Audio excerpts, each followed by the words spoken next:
honoring a very special devotee. Special in the sense that Prabhupada never gave any really, well, I can't say he never gave, but he only gave one, what we say, announcement that we should honor one of his disciples' disappearance.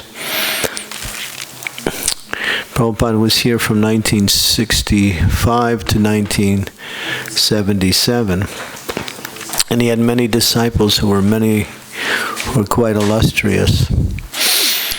Of course, many of them left the planet after Srila Prabhupada, but one left before Prabhupada, and that was Jayananda Prabhu. Jayananda was a devotee that it's hard to describe his glories because there are so many. It's hard to describe actually his character because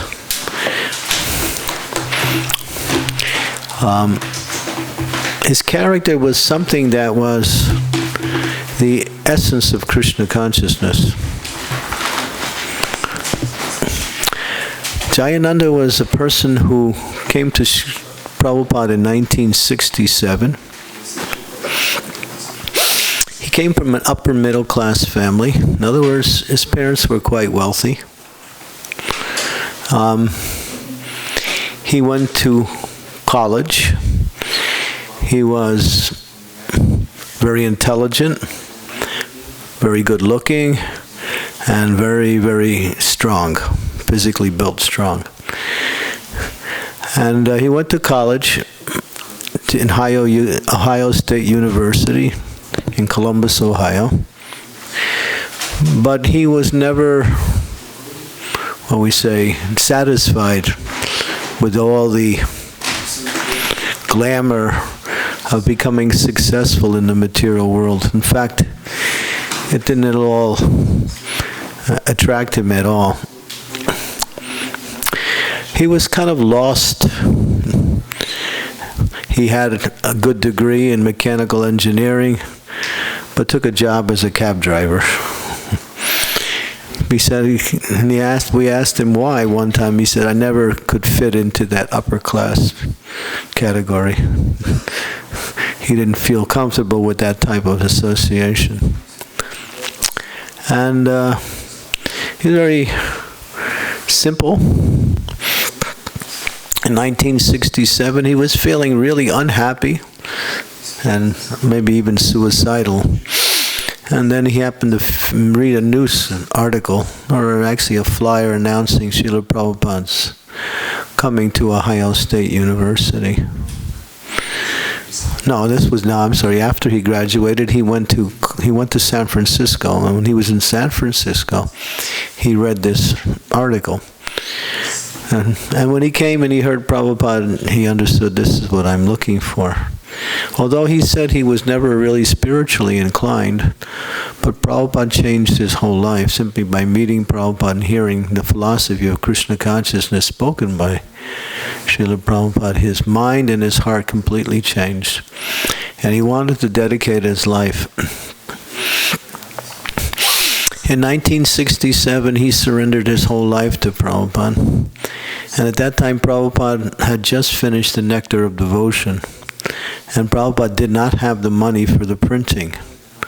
And Prabhupada needed money. And in those days, nobody had any money.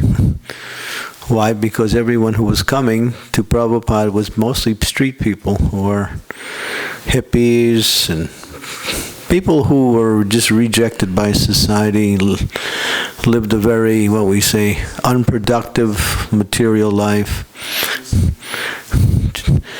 The thing was tune in, turn on, and drop out. Tune in to LSD, turn on to LSD, and drop out of life. And these are the kind of people that Prabhupada mostly attracted. And San Francisco was, we could say, the word is bastion, or the place where all the hippies would gather.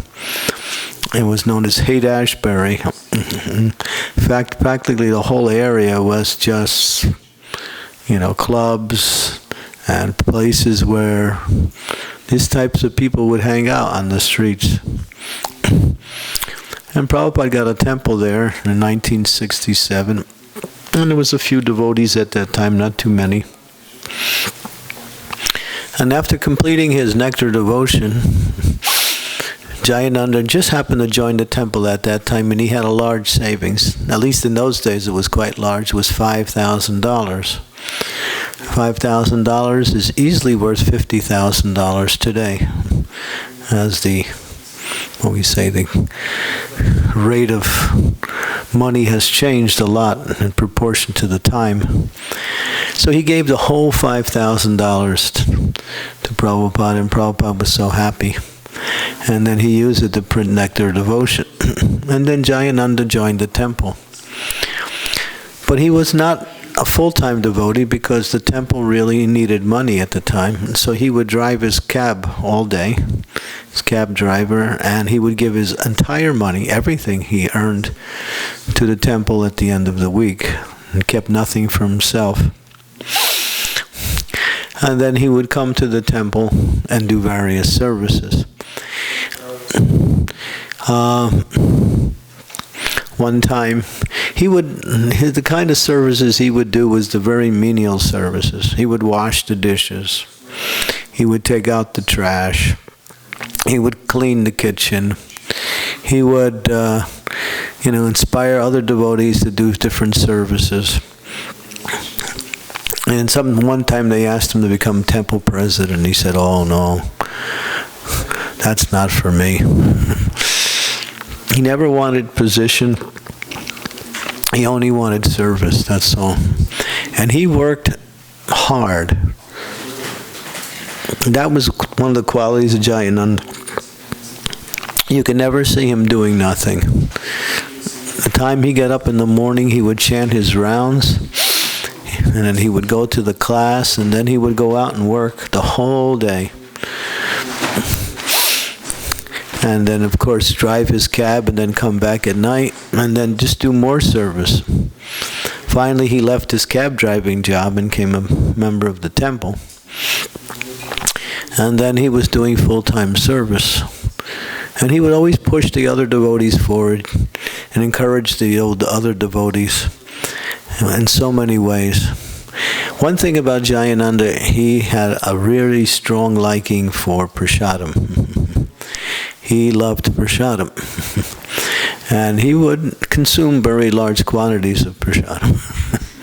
And he would also encourage the other devotees to eat as much as possible.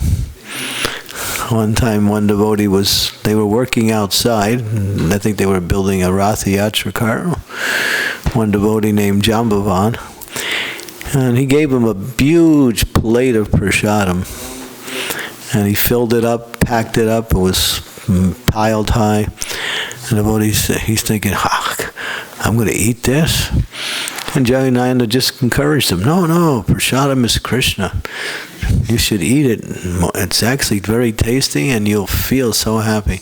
So he finished the whole plate. And then Jayananda put a second plate, the same size, in front of him again. And he said, now you have to finish this one.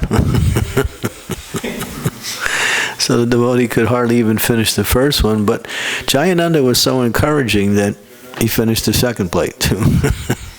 And he used to say, Prabhupada said we should take prasadam so we can't even walk. But he worked so hard, not like you take prasadam and then you sleep. He would go to bed. No one would see him take rest at night because he was always the last one up. Everyone else was sleeping. And he would be the first one up in the morning. So no one saw him take rest. No one saw him get up. Because he was the last one to sleep and the first one up.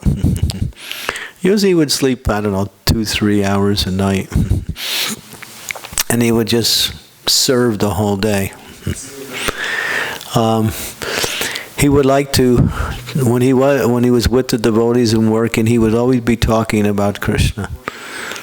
He would love to read Krišna book. And after he left his body, they found this in his pocket.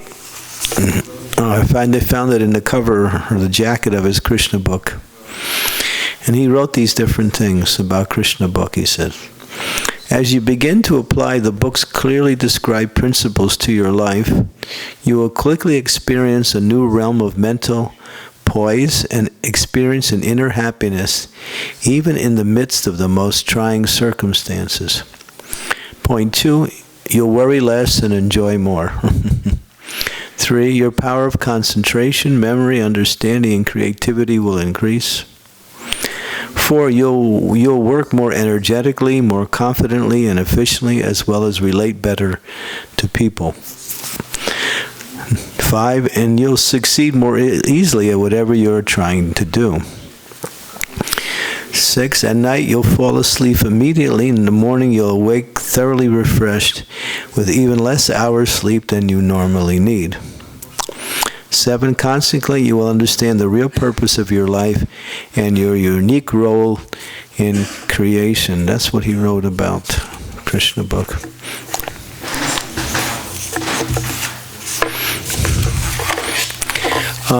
No, one of the main qualities of Jayananda is that he never liked to be praised. He never liked to be praised. And if somebody started to praise Jayananda, he would immediately leave. One time, he was with Danavir Maharaj, who was just Danavir Prabhu at the time, and someone started to praise him, Jayananda, because he used to work so hard and always friendly with every devotee, encourage everyone, always bring everyone prasadam, talk to everyone about Krišna, and whenever there was a service to be needed to be done, he was the first one to do it and always ready to organize all the other devotees to help. And so when he was praised this one time, he looked at Danavir and said, yeah, devotees, they like to say nice things. That's the way devotees are. He considered it just the way devotees were appreciating, but he never considered himself worthy of any praise. One thing you never did around Jayananda is criticize another devotee. And that's one thing he could understand. He wouldn't say anything to you, but if you were criticizing, talking badly about anybody, he would immediately leave. He never liked to hear his own praise. He never liked to hear criticism of another devotee. It's really hard to describe Jayananda. I was always on the other side of the country, on the east side, and he was on the west side. So actually I never really met him, although we were serving at the same time. But I would hear about him and his glories. There's actually a beautiful book, full-length 300-page book about the life of Jayananda that was published by one of my godbrothers called Vishok. And that book is, if you did a little research, you can probably find the book. There are many, many stories about Jayananda's and how much people loved him, not only the devotees, but also people in general. He never liked to waste money. He would never waste money. He would go down to the markets to get the boga for the temple, and he would always talk to the Italian, what we say, they were the Italian marketers. They were mostly all Italians, and he would talk to them and become friendly with them, and they would give him all kinds of stuff. One time he came back with 4 truckloads of bananas.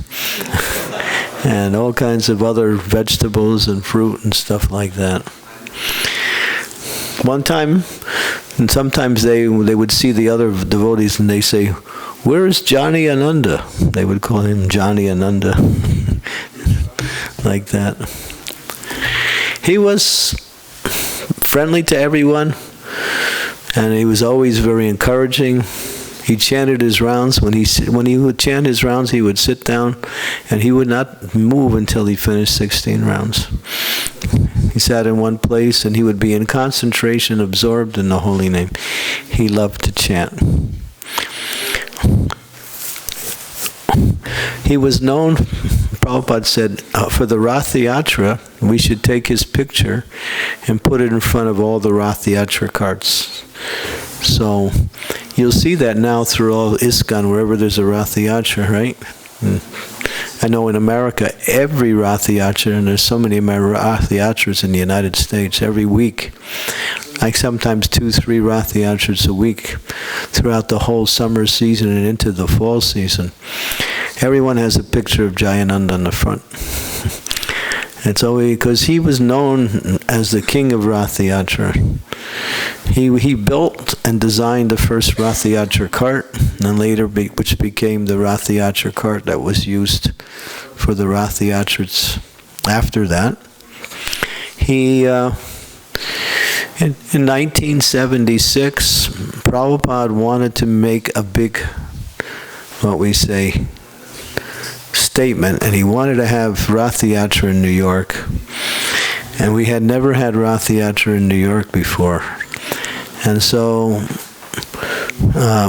some of the devotees really worked hard and really got not only Rath Yatra in New York, but the main street in New York, which was Fifth Avenue, the most biggest business section of America practically at the time. We got permission to have 3 carts down Fifth Avenue in New York. And Jayananda was the one that organized the building of the carts, because we always had to build the carts from scratch. And he would get the wood and he would organize. And sometimes there was not enough devotees to help. And so when people would be walking along the street, he would say, "You want to do some service for God? Come on." And he was so encouraging and so friendly. And he was never like, he was just himself, natural, friendly, encouraging, and at the same time always working harder than anybody. And people would come. One time he was working late in the evening, and he was underneath the cart fixing a cart, and 2 hippies walked along, and they looked at him to see what he was doing, and then he started preaching Krishna consciousness to them. While he was working under the cart, he's speaking about Krishna, and they're out there listening. They can't see him, only his legs. And he's talking about Krishna, and they stayed just listening to him because there was something about him that was very, very attractive. I think we might say because he was so friendly and so non-envious. Although he had good intelligence, physically he was very strong, very attractive. He had all good qualities, but he always wanted the other devotees to have the positions. When Prabhupada would come to the temple, he wouldn't go see Prabhupada.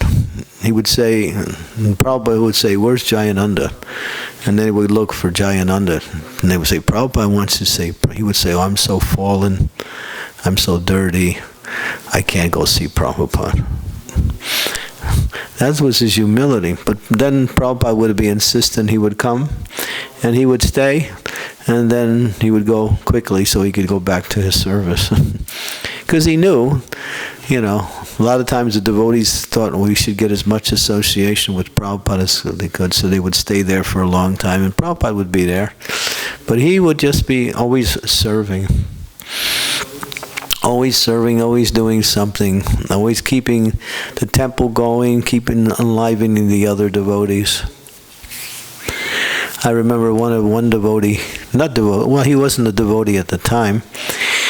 He became a devotee. He was a hippie in San Francisco, and Jayananda was out on the streets, and he met him. And this boy hadn't taken a bath in 1 month. That was hippiedom. One of the things that you were not allowed to do was bathe. That was against the principles of becoming a hippie. So, usually because they were always taking drugs, and so they didn't really care for their bodies so much. So he met Jayananda, and Jayananda brought him back to the temple and threw him in the shower, gave him a bath, and then fed him nice prasadam. And he remembers it to this day. I remember I used to serve with this devotee. We were at the same temple in Columbus, Ohio together. And he would tell me about how Jayananda picked him off the street and gave him a bath and fed him nice prasadam. He always had prasadam with him. And he'd always give prasadam to the guests, to the merchants. When he would go down to get the bhoga, he would always bring them large amounts of prasadam. He ate a lot and he distributed a lot. He loved prasadam. He always said, prasadam is Krišna. This is the most wonderful thing. He loved prasadam. So in 1976, we finally got the New York City permission to have Ratha Yatra. Until to this day, even now, even every year now, we still have that same place for Ratha Yatra because, Prabhupada wanted it in 1976. And then he was building the carts, and it was not late at night, but it was late in the evening, 5, 6, 7 o'clock. And devotees were working late. And finally, everything finished at about 6 o'clock in the evening. And the Ratha Yatra was the next morning, around 10 o'clock. And so, but what happened was a big, gigantic wind came off the Hudson River, was right near the river there, and knocked over Balaram's cart and smashed the cart. The whole chassis was broken and all the pipes were twisted. The cart was pretty much destroyed. Jayananda, he gathered a few devotees, and they worked the whole night, all the way up until 6 o'clock the next morning, rebuilding the whole cart, just in time for everyone to get ready for preparing for the Ratha Yatra. And he was like that. He never, if there was any service to do, he was there to do it. One time, a new man came to the temple, and the temple president said, you should go out and help Jayananda with taking out the trash. That's what he would do mostly, take out garbage. Clean the kitchen, inspire other devotees. He did everything. There's nothing he didn't do. But he always liked to do the most menial work, and he gave all the big positions to the other devotees. And then this new person was working with Jayananda, and he came back and he said, wow, if the trash man is so nice, I can imagine what the rest of the devotees are like. So he entered the hearts of everybody. He was just, I can't really say personally about my experience with him because I never had him, but devotees talk about him. And just like sometimes Lord Chaitanya would like to glorify a devotee. And when devotees talk about Jayananda, it sounds like they have 5 mouths. Lord Chaitanya, sometimes he would speak of the glories of a devotee, and sometimes it would be compared to a person glorifying one person with 5 different mouths. And that was Jayananda. He always was, everyone loved Jayananda, and Jayananda loved everyone. That was the wonderful thing. His service attitude, he never liked to waste money. He knew, Prabhupada's program was never to waste even a penny. And so he would always make sure things were done in the best way without wasting money. One time they had to rent a truck to do some moving, and the truck cost $50 a day for the rental. So the devotees were so tired from working that whole day that at the end of during the evening they just wanted to rest, but there was more work to do. So Jayananda said, no, we have to finish the work today, because if we keep the truck another day, it's going to cost another $50. So the devotees were saying, oh, Jayananda wants us to work, okay. So they would go out and they would just, he never pushed people. He always, sometimes he used prasadam to encourage people. In fact, he always used prasadam. One story, there was one devotee, he worked so hard and he just fell asleep without eating that night.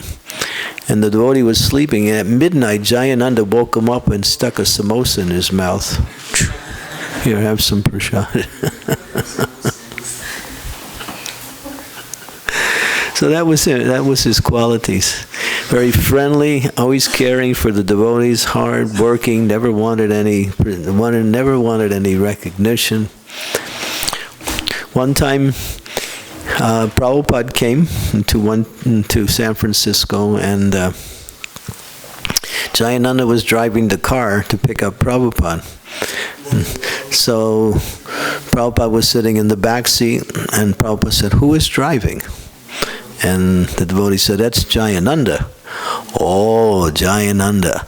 He gave me $5,000 to print my Bhagavad Gita when we first opened our temple in San Francisco." Prabhupada was very pleased. And then, of course, we mentioned earlier that Prabhupada gave him a distinction that no other devotee ever had, and that is that he left his body in May 1977. It was May 1st, 1977. And Prabhupada wrote a letter and said, and this is the letter, I'll read the letter. This is Srila Prabhupada writing. He's writing to Jayananda. Jayananda has already passed away. Listen to this letter. "My dear Jayananda, please accept my blessings. I am feeling very intensely your separation. In 1967, you joined me in San Francisco. You were driving my car and chanting Hare Krishna. You were the first man to give me some contribution, $5,000 for printing my Bhagavad Gita. After that, you have rendered favorable service to Krishna in different ways. I so hope that at the time of your death you were remembering Krishna, and as such you have been promoted to the eternal association of Krishna. If not, if you have any tinge of material desire, you have gone to the celestial kingdom to live with the demigods for many thousands of years and enjoy the most opulent life of material existence.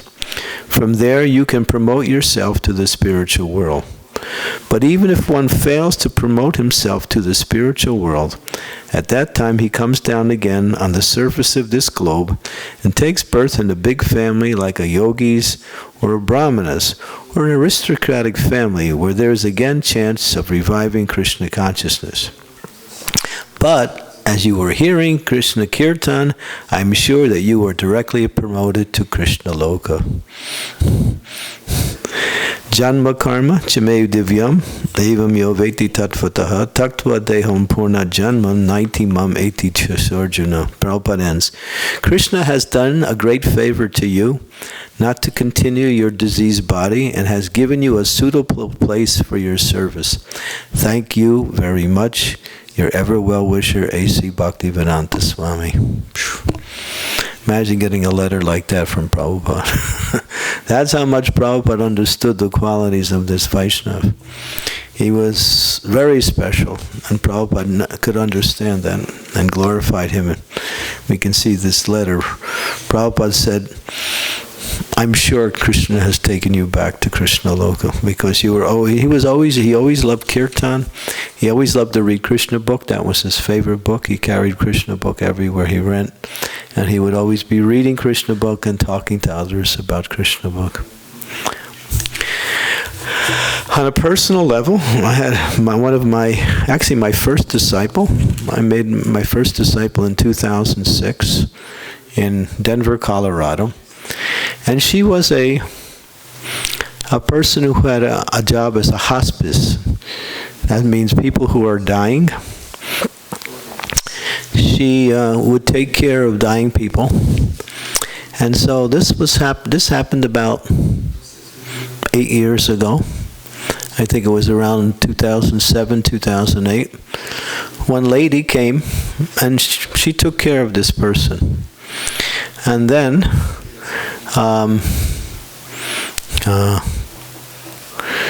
she found out that this lady was actually the mother of Jayananda. And then when she heard that, and she said, "Oh, you're Jayananda's mother? We have heard so much about your son." And she started to glorify Jayananda in front of his mother. The mother was so amazed and so happy. And then the relatives were also there, his brother and his brother's wife. And they heard that, and then they were just amazed, because they also knew about Hare Krishna, and they also knew that their son, their relative, went to the Hare Krishnas, but they didn't see him too much. Now, hearing about how important he was and how much he was loved in the Hare Krishna movement, they were so happy. And so Jayananda's mother actually passed away, and my disciple actually took care. So it's an interesting point, because here's a lady who produced a son that was one of the most glorious devotees in our movement. And Krishna arranged for his mother to get taken care of a devotee at the end of her life. Pretty amazing. And then at the ceremony for the passing away of the mother, they asked this devotee to speak. And she came and spoke about Jayananda and about the Hare Krishna movement. Because the relatives became more and more interesting, wanting to find out about their brother, their friend, like that. So that was interesting. And she told me about that, and I was amazed. I published a few things that she had written during that time. Okay, so, I mean, Jayananda, there's much to be said about Jayananda in so many different ways. But that's the essence. There were many, many different stories of Jayananda, how he helped devotees. He worked 10, 12, 14 hours a day, easy. Always working hard, always encouraging all the devotees. Never criticizing, never wanting praise, never wanting position, always in the background, always wanting the other devotees to get all the credit. That was Jayananda. When the people on the streets, the Italian merchants and others heard that Jayananda left their body, they cried. Some of them actually cried. He entered the hearts of everybody. He made everyone feel they were special. And even the ordinary workers who weren't even devotees, when they heard Jayananda left, they actually started to cry. One time, when devotees were chanting in the streets, he would go out on Harinam. He loved Harinam.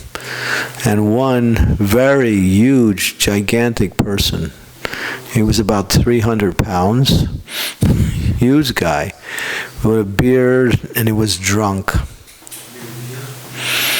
And he was going to do something to the Sankirtan group.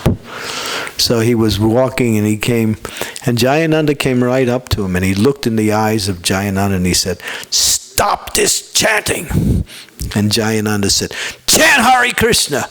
Chant Hare Krishna!" And the man just turned around and walked away. He's fearless. He was fearless. He wasn't afraid, because he knew, I'm chanting Hare Krishna and Krishna's here, so we're going to chant Hare Krishna. So this was Jayananda. There's so many wonderful stories.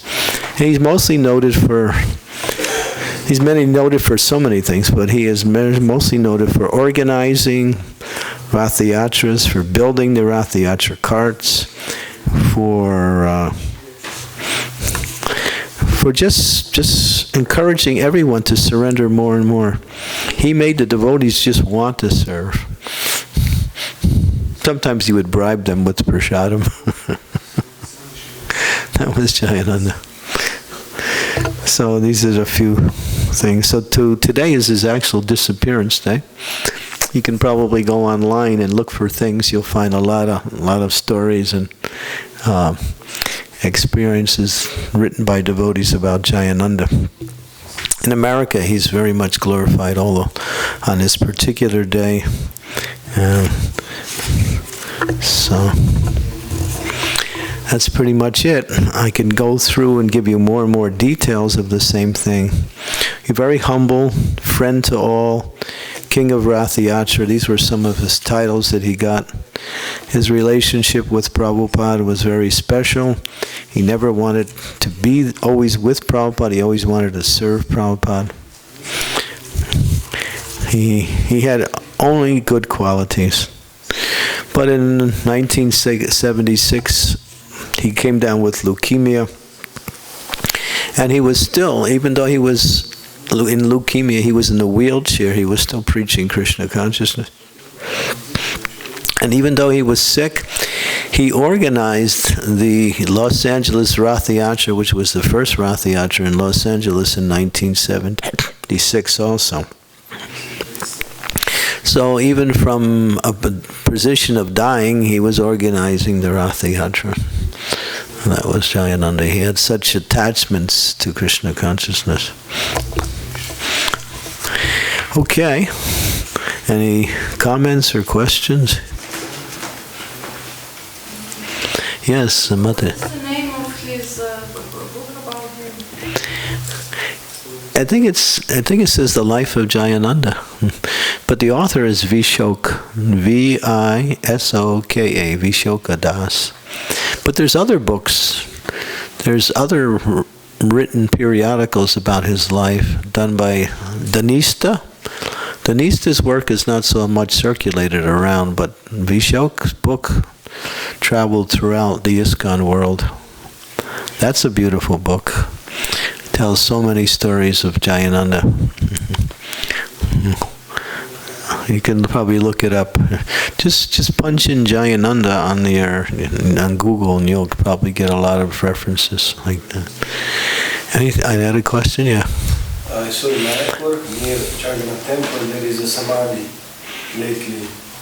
Is this a pushpa or what is this? Pushpa samadhi. Of Jayananda? Yeah. I didn't see it, but it's near which place? Near the samadhis there? Is Shiva Doba, the tree.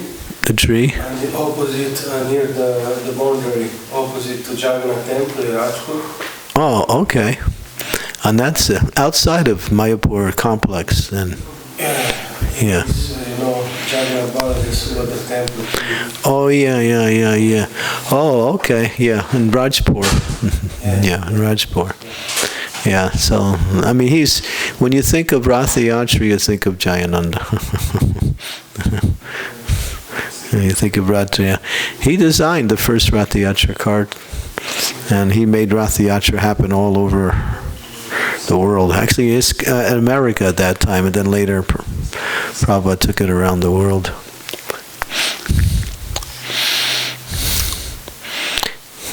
Any comments or questions or anything? He was expert at cooking, preaching, deity worship, public relationships, sankirtan, selling incense, construction, and everything else it takes to run a temple. He was a tireless worker. He would be the first one up in the morning and the last one to sleep.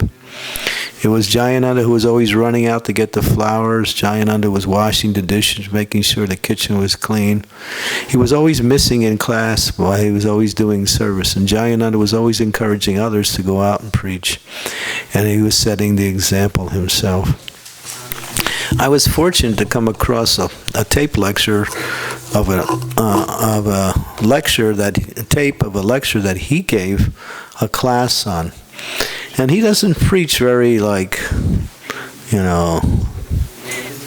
philosophically. He preaches very simple. But because of his purity, when you hear his preaching, you're actually absorbed. He speaks simply. He had such faith in Prabhupada, he had such faith in chanting, he had such faith in the whole process of devotional service. Yeah. Such a glorious devotee like that. So he'll be remembered forever because Prabhupada saw him as a very, very surrendered, a very wonderful devotee, as if those of you who listen to the letter I just wrote. He was very humble. That was one of his qualities. His humility was outstanding.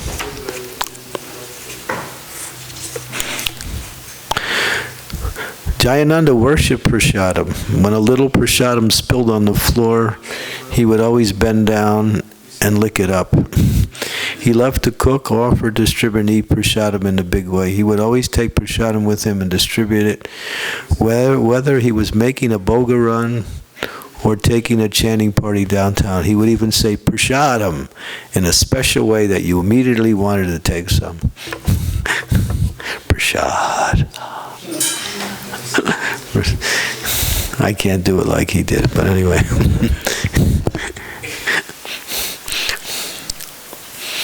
So we can learn what it means. We can, these are the examples in our movement of how Prabhupada really inspired devotees to give their life completely to Krishna consciousness. Yes?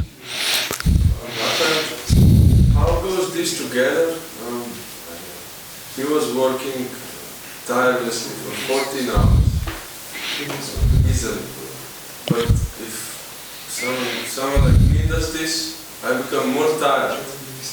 Everybody, all the other devotees were doing that too. They were tired, and he would just keep feeding them prasadam, just to keep them going. They wanted to please him because he was so enthusiastic and so friendly. He was very friendly to everyone. And so when he was always encouraging everyone to give more, surrender more, do more. And so he would always use prasadam to help along, to get everyone to do things. Carry samosas with him, halava, whatever.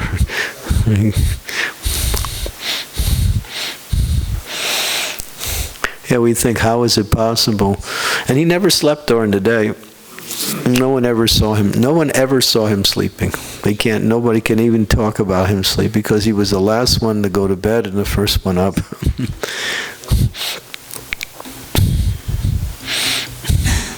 But on the average, he slept, and he would usually go to bed around 12, 1 o'clock and get up around 4. Day after day, he was like that. He wanted to use every moment for Krishna.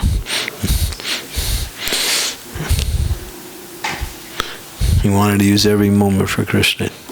He knew life was short. He knew that Krishna consciousness was very wonderful, and he wanted to give everything to Krishna. And he had a taste. He wasn't just sentimental. He understood the philosophy clearly. Once he and one devotee named Maharaj Das was struggling to load a very heavy refrigerator onto a truck. 2 drunks were walking up the alley, and Jayananda said, "I'm going to give them a chance to do some devotional service." His enthusiasm for devotional service was usually contagious, and with no exception, those 2 drunks were right in there helping, and the job was done in no time. After a while, as usual, Jayananda said to the drunks, "Now say Hare. Now say Krishna. Now say Hare Krishna. Hare Krishna. Jai Haribol. Thank you, fellas. All glories to Prabhupada." He's everybody's friend. So, anyway, yeah. Stole pants from the store. Oh yeah. I like this story. Yeah, he didn't have any money or something, and he needed a pair of pants, so he stole the pants from one of these Salvation Army stores or something like that. And then I think he got caught, right? So what happened? He paid for it. And then if you get to the court, they ask him why did he do it, because they know him. Yeah. So he said the whole story, and then the policeman was standing before him. He paid for the pants, and they just left him there. The policeman who arrested him paid for the pants.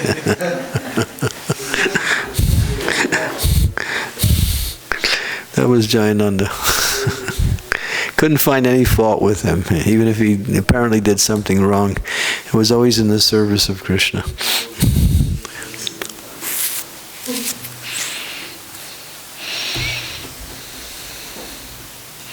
Yes. Did you ever meet Jayananda? No, you came a little later. I've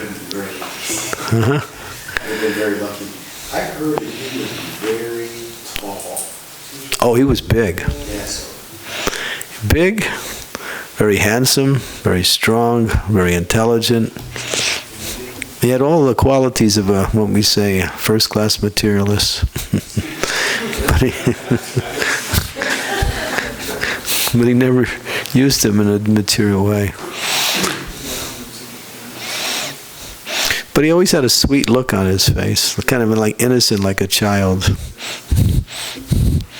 He wasn't like heavy-duty person that you would get scared when you saw him. No, although he was big, he was very sweet.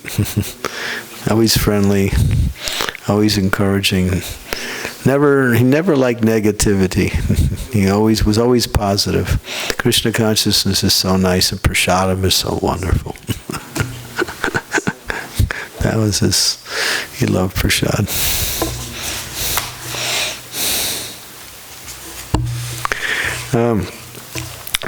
Those who knew Jayananda always noticed one remarkable quality, but he could not criticize others. It was against his nature. Even if a devotee did something which warranted criticism, Jayananda would usually say nothing, or else something that made the mistake appear to be perfectly understandable. No matter who was giving class or leading kirtan, he would always appreciate. He never spoke harsh words or chastised anybody. If a devotee was criticizing another, within earshot of Jayananda, Jayananda would simply leave.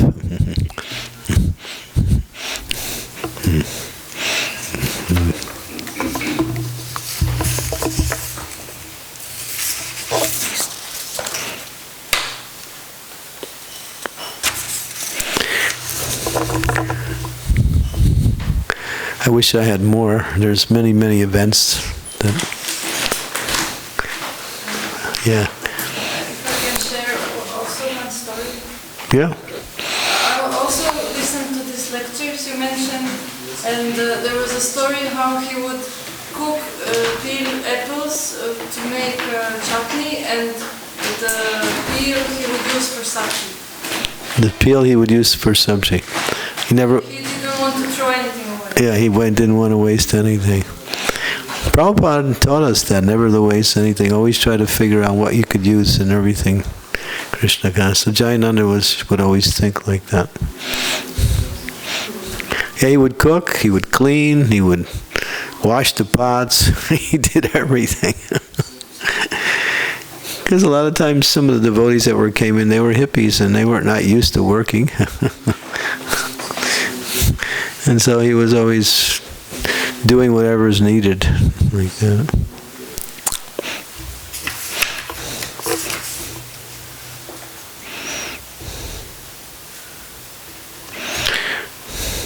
Jayananda knew how to attract people to Krishna consciousness with prasadam. When a new devotee came, for example, Jayananda would see that he was sumptuously fed with prasadam. When Jambavan Das was just become a devotee, Jayananda would bring him a plate of prasadam so big that he thought he could never eat it. When he finally did finish the plate, Jayananda immediately put another identical plate before him. "I can't eat that," said Jambavan. Srila Prabhupada said that we should eat till we waddle like a duck, said Jayananda. Jambavan would finish the second plate. Jai Sri Sri Panchatattva Ki Jai.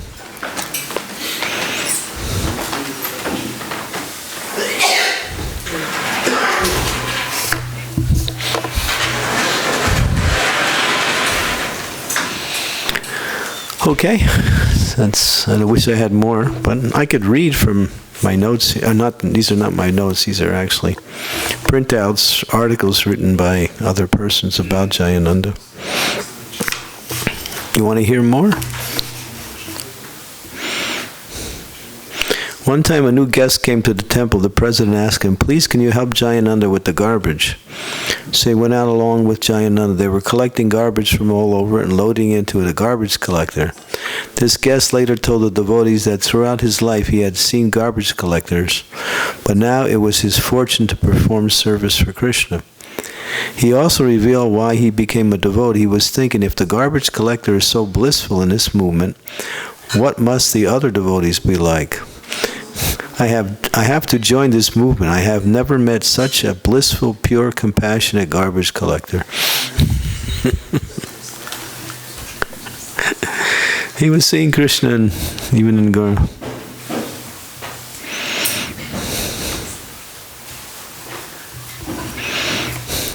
This is Jayananda.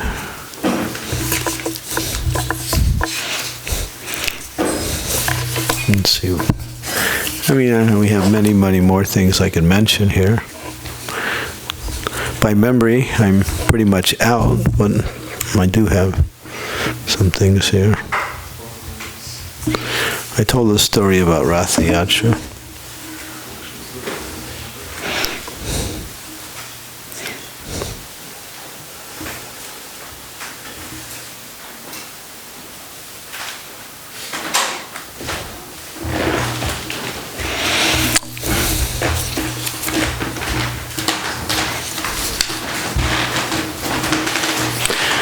Okay, so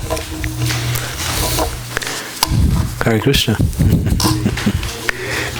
Take prasad.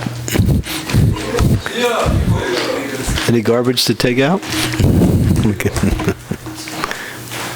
I took a photo. Oh, this is nice. So there's a photo with a garland at the samadhi. Yeah, and there also diorama they made. Oh wow, Prabhupada. that's Jayananda. Yeah. And they made a diorama of Jayananda with Srila Prabhupada and Jagannath. You have to show this to all the devotees. This one, and this is Samadhi from far. Oh, wow, that's nice. Can you post that? Where? Facebook? Post it on the site. Do you have a website here? The devotees can see it? It's really nice. That's really special. There's a diorama with Prabhupada and Jayananda together. Prabhupada is putting his hand on Jayananda's shoulders, like that. Very special.